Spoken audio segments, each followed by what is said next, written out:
Huli ang nagpakilalang dentista sa Cotabato na nag-aalok umano ng murang serbisyo tulad ng pagkakabit ng braces. Pero ang suspect sa social media lang daw natuto. Ang nabistong operasyon niya sa isang motel sa pagtutok ni June Veneracion.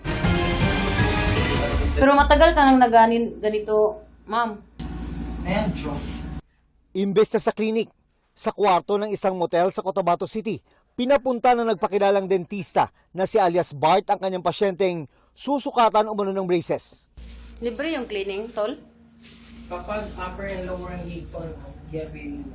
Pero ang inakala niyang pasyente, pulis pala. Arestado si alias Bart dahil hindi naman pala siya lisensyadong dentista. Check ko lang yung bag mo. Tingnan mo mabuti, kaya baka sabihin mo.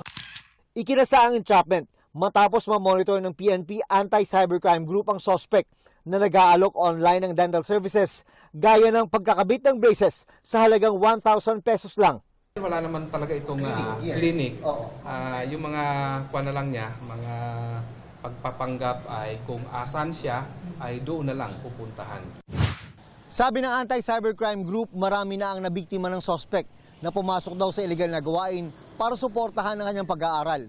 Dahil mura ang alok para sa dental services, karamihan daw sa mga naging biktima ay mga estudyante rin.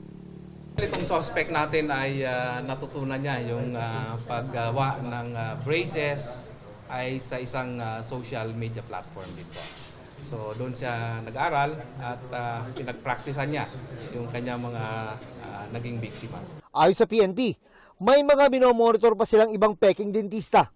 Mula March 12 hanggang April 28 ay nasa 14 na ang naaresto ng PNP ACG sa Mindanao dahil sa illegal dental practice. Nakita nila medyo lucrative yung illegal business na to. Sinusubukan pa namin makuha ang pahayag ng suspect. Para sa GMA Integrated News, June Veneracion, nakatutok 24 oras.